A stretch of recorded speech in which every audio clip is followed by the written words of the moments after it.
they lost me. I woke up some days later, a couple of days later, and the first thing I remember is the team of doctors standing around me and asking me if I knew what year it was. Wait, when you say they lost you, can you clarify what that means? Yeah, I died. I died. And the next thing, it was some days later. I remember waking up in ICU and the doctor asking me if I remembered what year it was. I'm sorry, not what day, if I knew what year it was. Going into the hospital, I'd actually had COVID for over a week, but my conditions were progressing in the wrong direction from home. And we're jumping all the way in. So I had it. My husband did not have it. He was taking care of me at home, speaking with my primary care physician, giving me breathing treatments, giving me my medicine every 4 hours. He was in constant communication with her. And eventually he ended up testing positive within a week after I got it and just prior to me going into the hospital.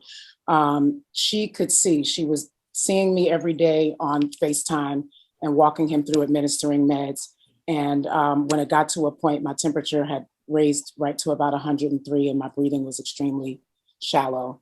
And so he called the ambulance. And so I had to go to the hospital. I was discharged.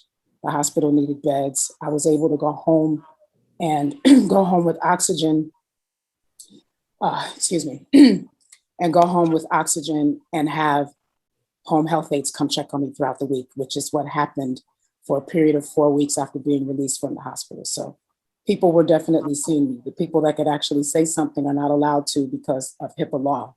But I was being seen several times a week by home health aides after being released on oxygen. And I actually just got my first clean COVID test probably exactly a week ago. So I have what is called long COVID.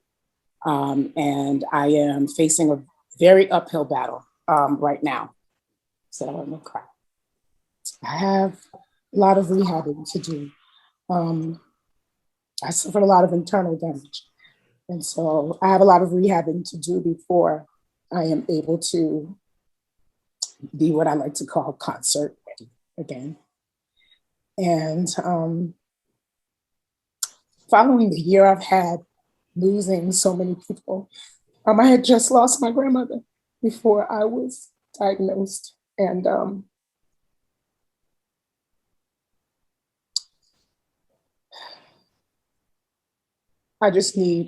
I feel like the only way I can focus on me is to actually focus on me.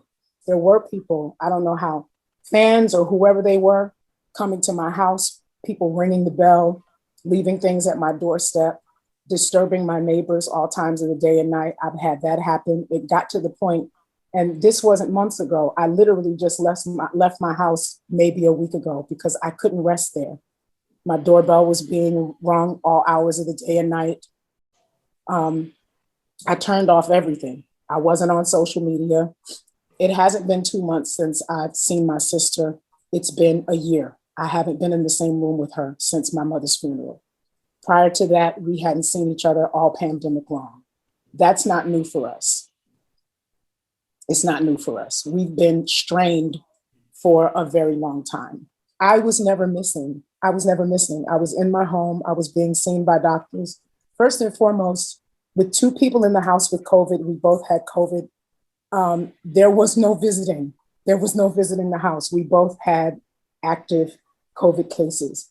Everyone in my family knew exactly where I was. And I have to say that it's really disappointing that things came to this, but it was not true. And even when it comes to my daughter, I feel like she was easily manipulated. People are saying she's a kid. She's not a kid. She's 27 years old. She's my youngest. But in that situation, she was easily manipulated. And to go along with that, she's my baby. I have never been in danger. I am not in danger right now. I am focusing on putting myself first.